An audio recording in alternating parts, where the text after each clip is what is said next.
Hi there, welcome to a new episode of What Are You Going to Do With That? In this podcast of the Minerva Center of the Rule of Law under Extreme Conditions at the University of Haifa, I, Danni, a PhD candidate, chat with young researchers about their ups and downs in the academic world. For former episodes and more information about our guests and their research, check out our social media pages on Facebook, Twitter, and Instagram by simply searching What Are You Going to Do With That? Or with the tag @WhatToDoWithThat, where the 2 is written as the number 2. Today's guest is especially young, and with young I do not mean age, but the stage in the academic career. On the other side of the screen is Nevena Rebić, who is about to finish her MSc and will start her PhD in September in Pharmaceutical Sciences. Welcome, Nevena. I'm glad to have you here with us, even though I might pronounce your name wrong over and over again. I love it. I think we should keep that in. Right? Alright, then I'll move on to the next part.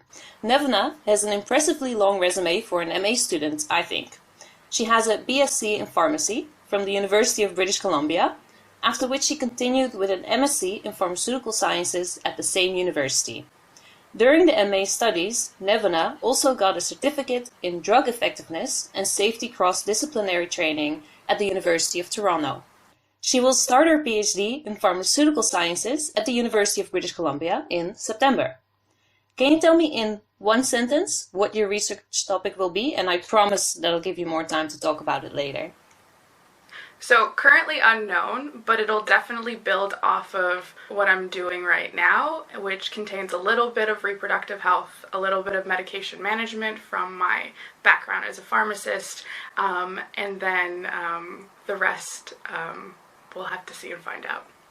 All right, a topic we haven't talked about on this podcast before, so I'm very happy to have you here. Let me continue a little bit with your resume that I was working on. So during your studies, you've also received various scholarships, and you've also worked as a graduate trainee and a student researcher. You've been part of research projects such as the contraception and abortion research team and on arthritis. Together with others, you've submitted quite a few articles to academic journals, and a recent accepted publication is titled Perinatal Exposure to Conventional Synthetic Disease-Modifying Anti-Rheumatic Drugs in Women with Inflammatory Arthritis and Neonatal Outcomes, published in Clinical and Experimental Rheumatology. Yes. I hope I pronounced everything right. That was amazing. Thanks. Before I start with some short questions, I'm going to pour myself an Amaretto, which is my signature drink, right here on my table. It's 10 o'clock at my place now in the evening. What is your time exactly? Let's say noon 30. All right.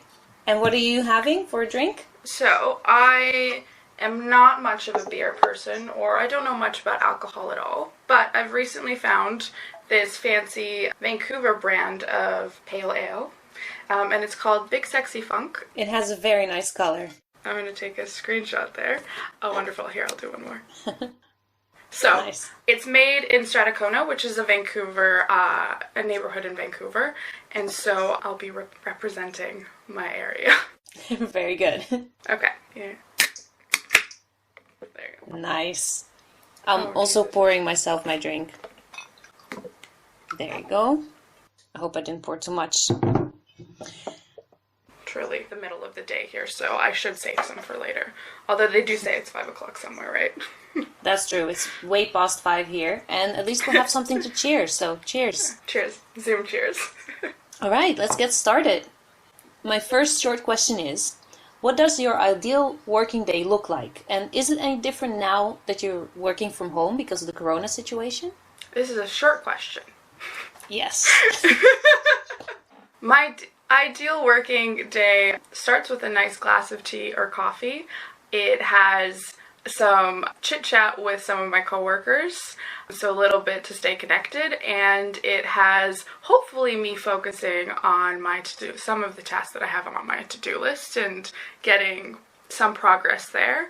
And then I guess pre-corona, it also had a lot of meetings for extracurricular activities that I was involved in, and now that looks a little bit different, but I'm still trying to kind of ensure for even my own mental well-being that I'm keeping up connections with my team, with my friends, and now that we've kind of eased some social distancing rules, that I'm planning some social distancing hangouts. So I feel like the conventional norms of like social life are very much changing. Like I'm becoming, hey, would you like to come on a hike with me, girl? Which I never was before, even though I do live in Vancouver, where hiking is very much a popular activity. It sounds like a very healthy routine to add a little bit of hiking instead of sitting at home all the time. Yes, it took 2 months.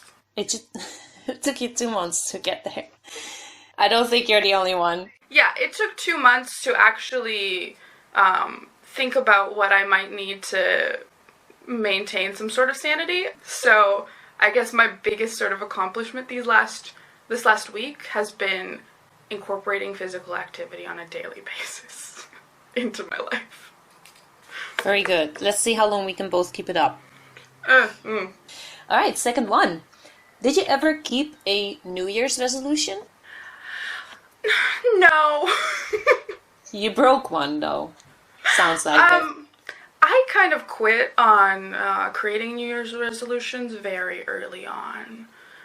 Because they're either very typical and, weight and body image focused, or I was never creative enough. I had some friends who had some really good ones, but I could never keep a dream journal for a year or not go shopping, which is some of the cool things that I've seen my friends actually keep. Sounds like a tough one. Yeah. All right. Fair enough. I can't think of a New Year's resolution that I've kept. I've thought of plenty, but wasn't able to keep up.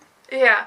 I now try to more set personal goals in the middle of the year and be a little more accountable to those, especially, I guess, now as we're all social distancing. I'm going to keep bringing up quarantine and think a little bit about what goal setting actually looks like in a sustainable way, because I think the type of goal you set really determines whether you're able to achieve it. And setting the goal also has to come from somewhere within you and not from just because it's a new year, particularly on this date, right? So maybe that would fit better in your life anyway. And then it's easier to keep also. Yeah, it has to be relevant. And I think around the new year, there's a lot of typical goals that people go for that aren't necessarily relevant to them, but it seems to be what other people are doing. And my goal is definitely not to go to a gym in the month of January because they're packed. That's very true. I can tell you that. I've been there. All right. Next question. If you could only eat one thing for the rest of your life, what would it be? So my work wife describes my diet as salads and ice cream. And very much when I'm living on my own, I'm either creating roasting vegetables and creating salad bowls, and then, topping it off with a Ben & Jerry's at the end of the day. So, can I pick both? If I can't, I guess I would go for the ice cream. I was gonna say, is that even a choice? Right? But I'll give you both, no worries. Right. And then, what is your favorite cartoon character? Oh, this is a great question. You know what? Recently, Ryan Reynolds played Pikachu, and I was never a Pokemon fan, but I was a fan of that movie. All right. But also the Minions from Despicable Me. Oh, very cute. My quarantine is filled with a lot of bananas for my breakfasts, so banana. That's right. The little Minions come up too. Good one. And if you would win the lottery tomorrow, what will be the first thing that you would buy? One thing. Oh, Jesus. Oh, I try not to have these thoughts because they're dangerous. I would say a plane ticket, but that's not very possible right now. If I won the lottery after we find this vaccine for COVID-19, I would say a vacation. Definitely. Probably to a deserted island somewhere with a lot of sun. One of those islands where you can't get a really cheap deal. With a beach. Yeah, by transferring 2 or 3 times. So I'd go there. I'd do some traveling, I think. Sounds very good. So, hopefully, you'll win the lottery. Fingers crossed. Thanks for sharing with us anyway. Hi there! Before we move on with Nevena's story, I would like to remind you that on our social media accounts you can find more information about our upcoming guests, see backstage footage, listen to the episode promo, and even play some games with us. And even more interesting is that you get to interact with our guests. Throughout the week, we ask our followers to submit questions to our next guest, and we choose one to record into the show. Stay tuned to listen what question the audience had for Nevena. Now, let's go on with the episode. I think now we're ready to dig in a little bit deeper. And I want to start with this one actually. It seems like you knew pretty much from the start that pharmaceutical science was your thing, right? You've done that for your BA and then also for the MA, and now you want to continue with a PhD. But how or when did you decide to start with a BSc in pharmacy, and why in British Columbia? So my family immigrated to Canada when I was about 3 years old, and kind of what comes with that kind of first generation mindset is, to really emphasize education as a way to support yourself and to build a life for yourself in a new place, and also picking something that is applicable to the job market. And schooling was something that was always really important to me, and I found a lot of identity in it. And I guess sciences and biological sciences and kind of the medical field were things that were kind of sparking my interest at the time when I was, pre-university. And it was just, honestly, after the first year of my undergrad at the University of British Columbia, pharmacy was the first thing that I could apply for, have the credits for, and get into. And it was something that also brought a lot of comfort to my family. But it was also something that I grew into because I realized how life-changing medications can be in terms of living a healthy life, and how important it is to understand not only the purpose of a medication, but all these other things when it comes to how it goes through your body, in terms of metabolism, side effects, potential interactions with other medications, and how much critical thinking that takes. And that is kind of what's kept me in the field, and that's kept me really fascinated with drug development and drug therapies, because they can be life-changing. And that can be either positively or negatively, depending on how you make those decisions. So that's what kind of started that's where kind of pharmacy started for me.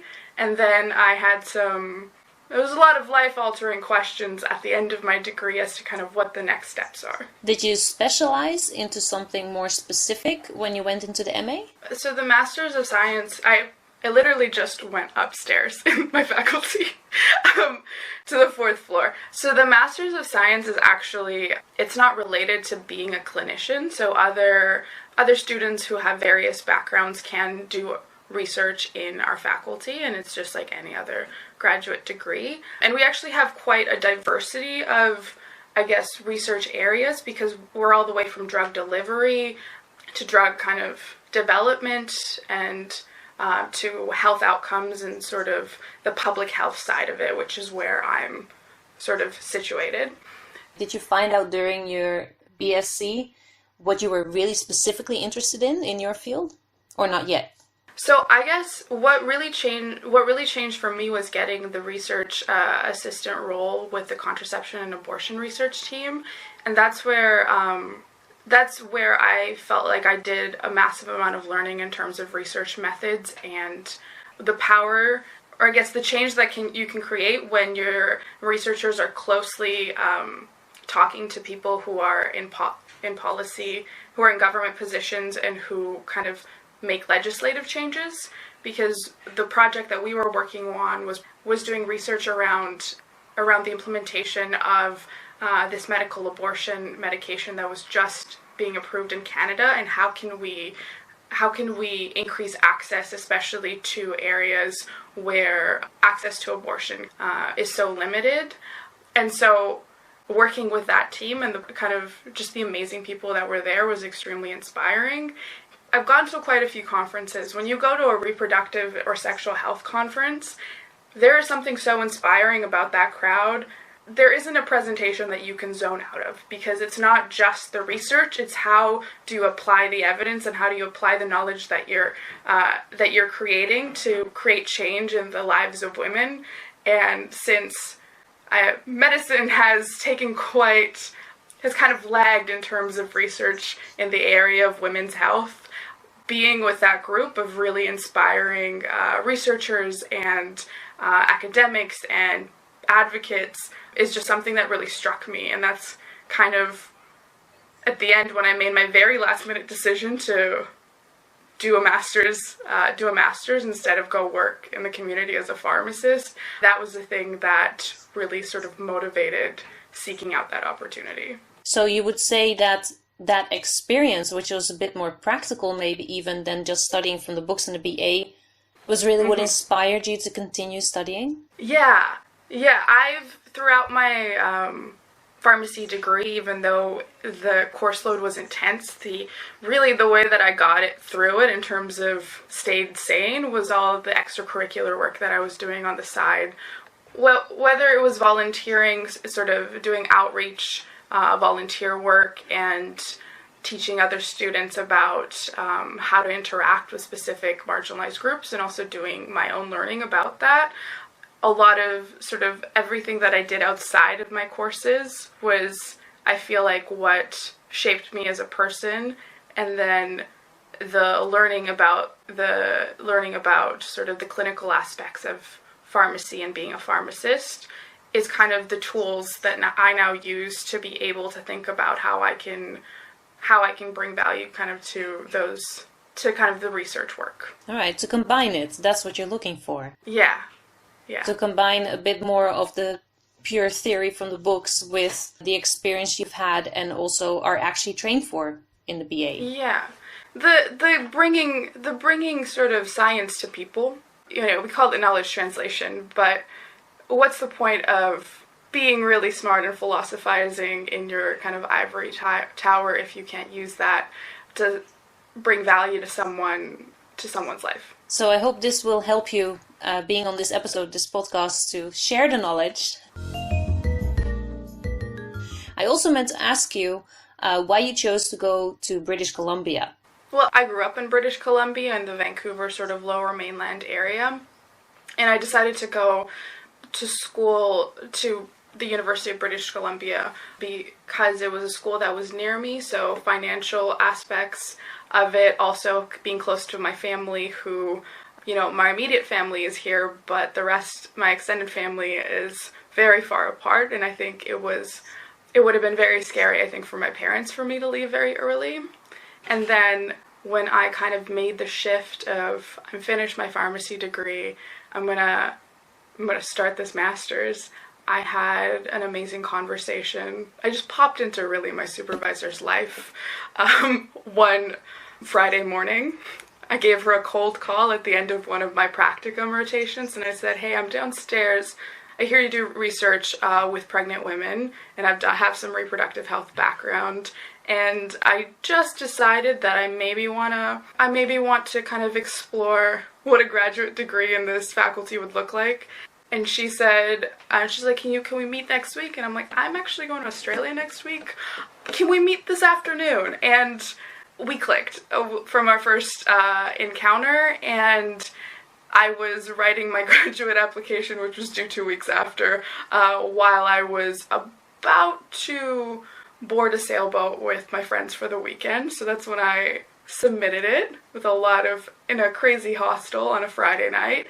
And I don't think I've looked back since. So I would say a week prior to that conversation, I had a very different idea as to where I would go.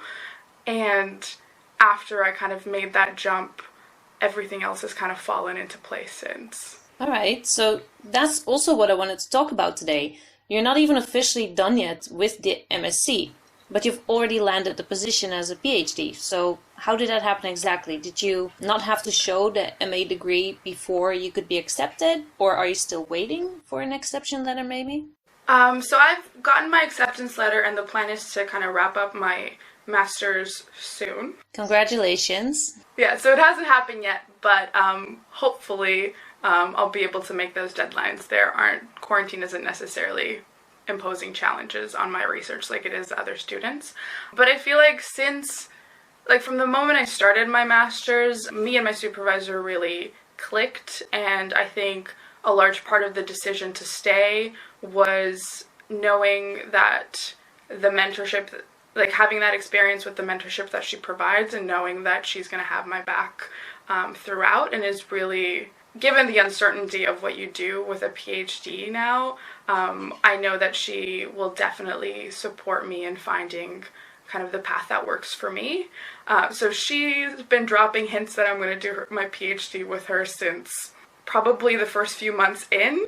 And so it really wasn't so much of a will I get in and will I be able to pursue that with her. It was more of a, do I make this decision now, given I am so young, I haven't worked, I haven't taken time off to work in between my degrees. So I've did 5 years for a pharmacy degree. I jumped back into my master's, and I'm deciding not to take a break between my PhD. And so what does that mean to someone who might be thinking about hiring me, and whether I'm okay with that?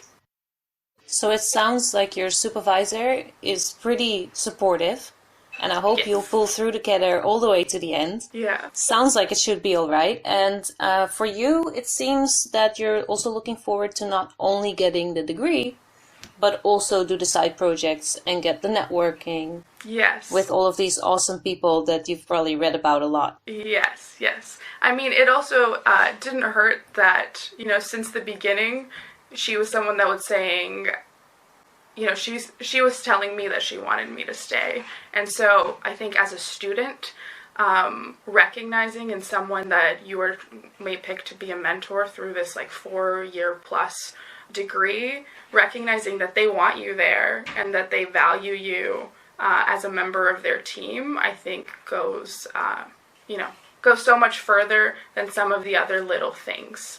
It is very important, but it sounds like you're kicking off quite well. Yeah, so far. I'm really bad at, taking a moment to appreciate what I've gotten. As soon as it's there, I'm like, okay, next step. Next, please. Which is something that I'm working on. You'll get there, don't worry. You need to take the time to appreciate what you've accomplished. I think that's very important. You can't only look at the challenges and see the hurdles. You also have to understand how far you've already gotten. And with the resume that I just read aloud from you, not even having your MA degree yet, I think you're on the right track. Thank you, Danny. All right, so you already mentioned that thinking about doing a PhD or not was making you nervous a little bit because you weren't sure if maybe you should get some practical working experience first. And this is something I think that a lot of people struggle with when they consider moving on with a PhD and maybe into an academic career or not, right? So what were the other options out there for you? What kind of jobs were you interested in as another option? Why did you not pursue them? And when you make these considerations, what advice did your family or friends give you? So I think the things that were on my mind, what you kind of hear when you're asking other people as to whether or not to do a PhD and where to do it, is if you're going from one degree to the next, people recommend taking some time off to work and build that experience. Or they may also, another thing that would be relevant to me is they recommend going to other places to show that you can work in different arenas, right? And so another thing that was maybe a fear of mine is that me staying at the same university for what will come to be a decade soon might be seen as a disadvantage to some. And so those were kind of my considerations. Another sort of area that I thought about going in, and that was really my consideration prior to starting my master's, was pursuing clinical pharmacy. And so the reason I decided not to do community pharmacy is because in pharmacy, you learn so much. You build this capacity to really, you build this knowledge and this capacity to really support patients in their medication decision making. Like, they call us drug experts, and I think that sounds it sounds cheesy, but at the end of the day, when you look at what medical students get in their degrees, they get far less pharmacology and kind of medication decision making that you have. But when it comes to the job market, just with a 4-year pharmacy degree, you generally have the qualifications to work in community pharmacy. And community pharmacy is your regular sort of dispensary where you do get some sort of privileges in terms of making medication adjustments depending on where you live. But at the end of the day, you're maybe using, very conservatively, I want to say maybe a fifth of what you know. And for someone who really likes sort of the problem solving and the coming up with solutions and being creative aspects of, or wanting that in my kind of future work environment, going down the community pharmacy route just didn't seem like something that was going to make me happy long term. And if you want to go up in that field, which I generally levitate towards leadership positions, you can become a pharmacy owner and you can manage a small business. But it feels like, for me, it would... I'm someone who's very bad at thinking about the financials. As you can tell, I could be making, working and making money as opposed to making a little less money as a graduate student and researcher.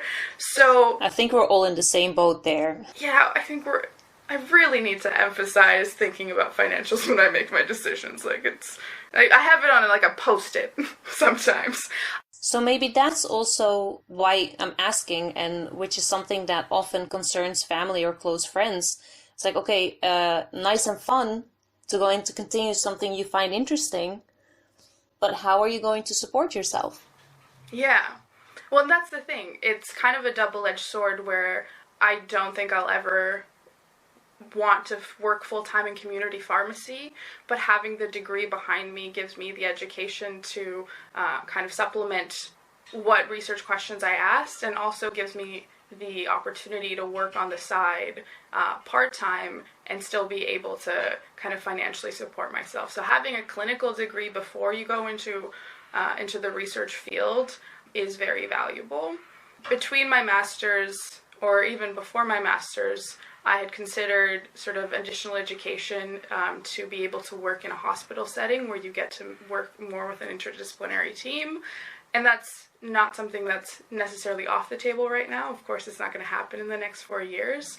But that is another route that I considered. And at the end of the day, that is an opportunity that's still going to be out there for me. Whereas potentially this opportunity to work in the research field where I am so passionate, where I know I'm going to be supported, and with a supervisor that I know gets me and has already proven that she's able to help me kind of achieve beyond what is expected at my level, that is an opportunity that the timing of that necessarily wasn't going to be available to me down the road. It sounds that you've considered very well what it is you want to do, and that this is a decision that you've made based on at least figuring out a lot of different things, and then deciding that this is the best for you right now, and you don't need to justify that for anyone. But I think it could help others listening to this who might be interested in also starting a PhD or not, to understand why others have made that decision. So thank you for sharing that. How much time do you anticipate the PhD to take? So before I kind of came in, Mary had a previous student that was had a pharmacy degree and was working in the reproductive health space, and she was incredible. She finished her PhD in 3 years. I don't necessarily think that that's my goal. I feel like it's okay to take it a little slower, but I'm expecting to take about 4 years to complete it, and then see what's next. I suppose also because you're willing to take on other projects which interest you, that during the PhD you have the option to. So if you want to stretch it for a reason like that, it sounds totally legit to me. Yeah, but 3 years is definitely not the norm over here. It's more 4, and then if data is taking a while to, become available for you, or, the logistical steps that get in the way, 4 is still quite a short period in most students' eyes. All right. Are you going to write a dissertation or are you going to get the PhD through article publications? So I know there's two ways of writing sort of a thesis. It can be paper-based or, I guess, dissertation-based. The way that I'm writing my MSc thesis now, and probably the way that I'll do my PhD, is paper-based, and so at the end of the day that looks like a number of chapters being actual publications and then adding a little bit at the start in terms of a background and introduction and kind of an integrated discussion. And I think the way that we think about it on our research team, because especially in sort of the public health field and when you're working sort of with administrative data, you're not necessarily developing drugs. The key deliverables in that space are your publications, your awards, your kind of knowledge translation activities, whatever that may look like. And so the deciding to do a paper-based thesis is very much sort of to supplement what is valued in this kind of area of research. All right. And I know that you've already had some experience with publishing. You also said that this was already expected of you during the MA. But what do you think it's like? And how do you deal with rejection? What keeps you motivated to continue? There's always another project that has my attention. I think when I was maybe thinking of my first papers in my pharmacy degree, you have that one paper in mind and you're like checking whether the peer reviews have come in, what the final call is.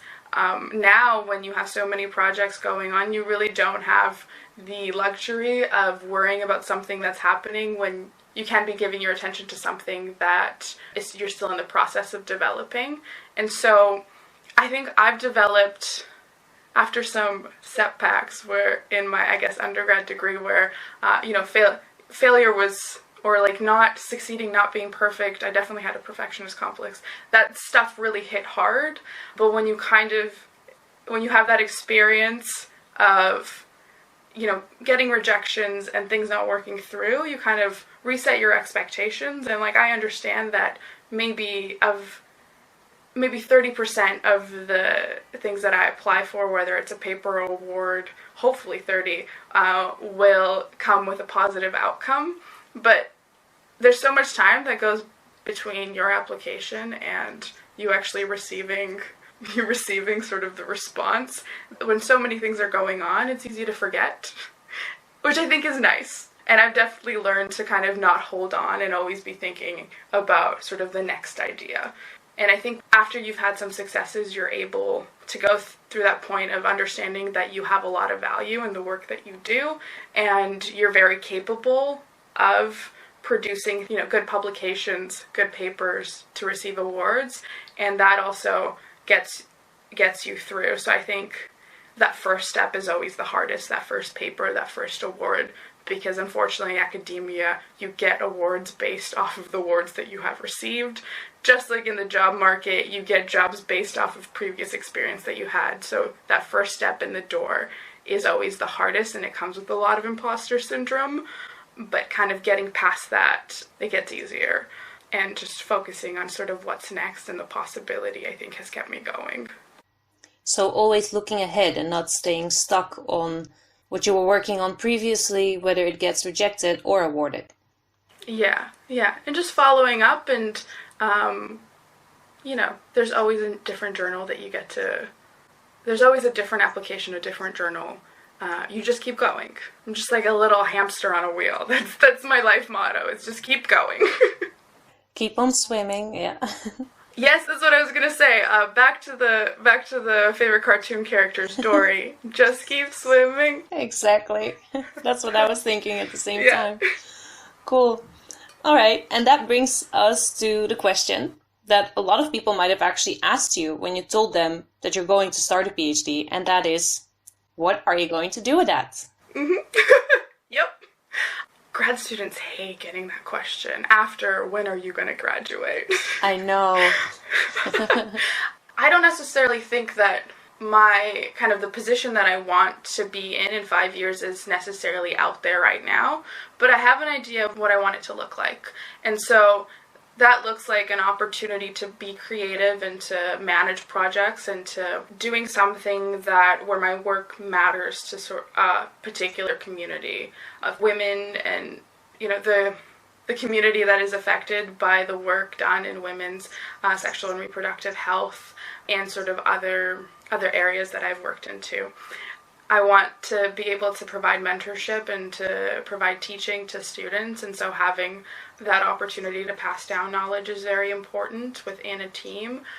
And then also the variety of having an unpredictable day keeps me always guessing and keeps my interest kind of piqued. And I've realized that that's what no matter kind of what position my future career may look like, I need to make sure that it's something that is stimulating to me and that makes me really passionate and makes me want to get out of bed and at the end of the day.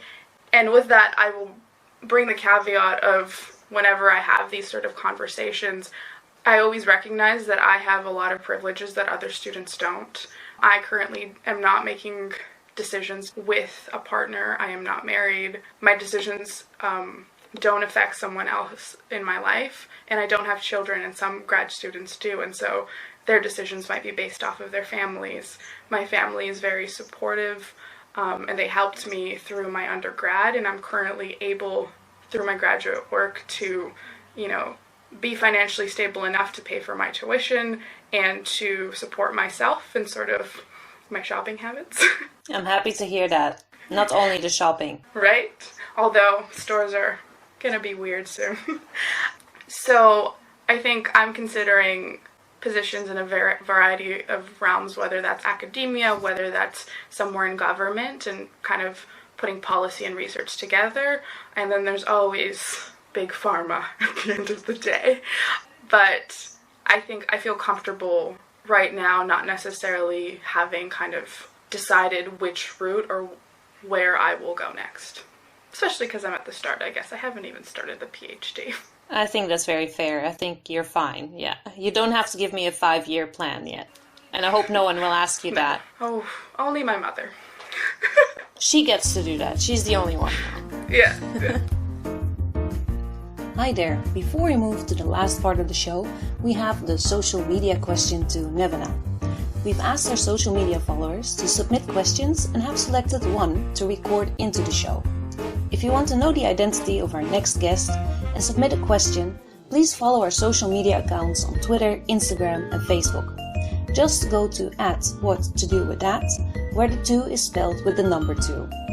And now to the question, which is, Nevena, what was the purpose of your Ryan Reynolds campaign on Twitter and how did it go? So this question has a lot of layers, I'll say. And so please bear with me. I'll get to the Ryan Reynolds bit in a sec, but I'll give you a little bit of backstory first. So my research team does a lot of work in arthritis and cancer, and so when the world stopped everything in response to the COVID-19 pandemic, we recognized that these changes were going to affect the daily lives and the healthcare of patients with arthritis and cancer. And we decided to launch what we call the Unified Study, which seeks to understand the experiences of individuals with immunosuppressive conditions during the COVID-19 pandemic. And we partnered with patients and rheumatologists and oncologists to create 2 international online surveys that asked specific questions about the treatment, medical care, and mental health of patients being treated for arthritis or cancer during the pandemic. And we've mainly been recruiting participants online through social media in collaboration with research and patient groups we work with. And somewhere in our conversations about other people and groups we could contact to help us amplify our recruitment message, the idea came up to reach out to Ryan Reynolds. And it started off mostly as a joke. Unfortunately, I have this habit of taking jokes seriously sometimes. And so the backstory for why Ryan is kind of a few months after I started my master's, I scattered these photographs of Ryan Reynolds all over our main office space. And these photos were first given to me by my brother, who got them as a funny Secret Santa gift. As you can tell, our family has a lot of Ryan Reynolds fans. And he gave them to me, and I've never been much of a decorator, so I needed some help personalizing my workstation. So Ryan has become an honorary member of our research team now, I'll say. And when we all went into lockdown, I was sharing a lot of the videos Ryan was posting to social media about helping out in the fight against COVID-19. So it suddenly wasn't impossible to think that there was maybe a 1% chance he could help us too. At the end of the day, this ended up being a creative strategy to explore for research recruitment. So I created this funny 3-minute video professing my love to Ryan Reynolds and asking him to help us spread the word about our study. Spoiler, I did not get retweeted by Ryan Reynolds. That is still a dream of mine. But it was one of my most impactful tweets to date, and we got a lot of good feedback and laughs amongst patients and researchers on social media, those that we know and those that we didn't, and that helped spread our message too. And so we're still recruiting for that project, so I have to make sure that I plug our website, www.unifiedcovid.com, where you can go to learn more about our study.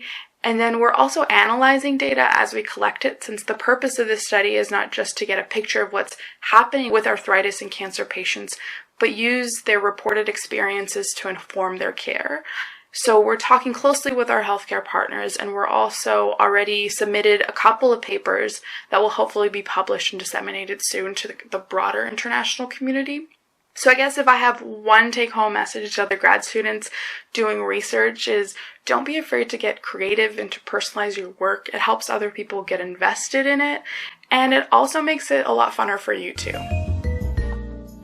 All right, so I'd like to wrap up with another few short questions, of which the first one is, what was the most important conference you've been to? The conference that was kind of life-changing for me was the North American Forum on Family Planning that happened in New Orleans, and in which I got a travel scholarship from the Planned Parenthood Federation of America. That was for some of the work that I was doing in terms of creating a checklist to help with the education and the kind of consistent counseling of this new medication that's used for medical abortion. Pharmacists had not been necessarily had experience with being a part of the medical abortion space, and so creating this tool to help them empower their patients in terms of making decisions in their treatment and being able to really understand what is expected, what shouldn't be happening, how to time their treatment so that it doesn't interfere with their life.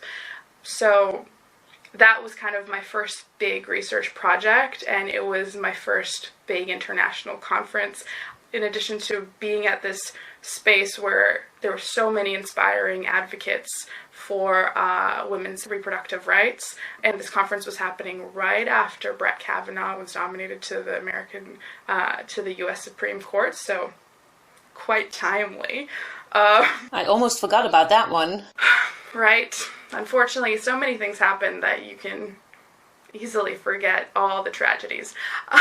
But that was life-changing, from the people that I met to just being able to explore New Orleans, which is a very is an amazing city with lots of great food, although not a lot of salads eaten. I guess during that trip. Needed a little help becoming regular afterwards, but that was life-changing. Perfect. And then, are you getting a scholarship for your PhD? Yes, thankfully. So I've been offered a couple of awards that would fund my PhD. One is from the Canadian Institutes of Health Research. So they're a government-funded agency that provide a number of Canada graduate scholarships to master's and PhD students, and I've received one of their doctoral awards, as well as a 4-year doctoral fellowship from the University of British Columbia. So my PhD research, as well as my graduate tuition, will be covered through some combination of these two sources of funding when I start my PhD training in September. All right. Considering that you have not finished your MA yet, but you did already publish a little bit, and you also got an award already, what do you consider is your best contribution to the field so far? I think what's coming out of my master's thesis is going to be really exciting. From my master's work, the thing that is most exciting was my first authored paper that kind of demonstrated that women with rheumatoid arthritis, when they're making medication decisions, often decide to discontinue medications that are safe for them to use in pregnancy in their first trimester. And sort of the issue with, or the potential issue there is that both medications and also kind of severe disease activity can potentially cause negative outcomes to both the mother and the baby. And so in terms of that paper, we demonstrated kind of what was going on a population-based level in British Columbia, but it didn't necessarily provide answers as to why is this happening and whether this is something that a decision a patient is making, a decision that a provider is making, and whether this is kind of clinically appropriate. So that paper was extremely exciting for me because it was a big deal in a big journal. But with my thesis work, doing interviews with young women of reproductive age who have not had pregnancies and are thinking about it, or have decided not to have children, or have had children and had pregnancies during their RA and had to make those decisions about medication. I think what's coming out of those interviews is going to be incredibly fascinating, and I'm hoping to really use that as a way to think about how can we provide information and provide guidance and provide support so that whatever the decision is, and not just related to medication use, but kind of the whole sort of treatment and management of RA, that is something that helps women feel very in control of their medical decision making and feel like their opportunities to build their family the way that they want to are not hindered by this, by having a diagnosis of rheumatoid arthritis. Sounds very interesting paper. Do you care to tell us where we can find it? So it was published in the Journal of Rheumatology, Oxford, last year, so October 2019, and it's called Perinatal Use and Discontinuation of Disease-Modifying Anti-Rheumatic Drugs and Biologics in Women with Rheumatoid Arthritis, a cohort study. Very short title, but we can replay it, so it's all right. All right, and then who has impressed you most with what they have accomplished? There's a lot of researchers that I profess my love to on Twitter since I've started being in the Twitter sphere. I think a lot of people, in terms of people who I work with, a lot of kind of people on my team impress me daily. My supervisor is someone who is able to both manage her personal and professional life, and so that's extremely inspiring. And she's had some of her own kind of medical setbacks, and she found a way to find value in it. So after her personal cancer diagnosis, we have now kind of spread into the cancer sphere, and we're thinking about how a diagnosis of cancer may influence your reproductive health decisions. So that's like a side project. And so she's been extremely inspiring, and is obviously a reason why I'm moving forward the way that I am. It sounds like a wonderful, supportive, and inspiring environment you're going to start working in. Yes, hopefully. Great to hear. And then my last question, as usual, is, how do you relax after a hard day of work? Oh, so I'm not so good at relaxing. But now that I'm kind of thinking a little bit more about my well-being, and this was happening, I guess, pre-quarantine too, I used to practice karate before I got into my pharmacy program, and I've learned to kind of translate those skills into yoga, and probably the meditation helps a little bit with the calming of the brain. And then really long walks now, especially with the sun coming out, and deciding to live with my family through quarantine. Going outside and having a moment for myself is just so peaceful. It's just the slightest joy that I never took advantage of before. So the quarantine helped you discover what you need to relax. Yeah, it's definitely made me kind of reevaluate what I need to feel like I'm not deteriorating into the couch. The couch is a dangerous place. It's already shaped exactly like my body. Right, like just a little C shape. So, yeah, my daily goal is just to photosynthesize. So just a little bit of sun to hit my face.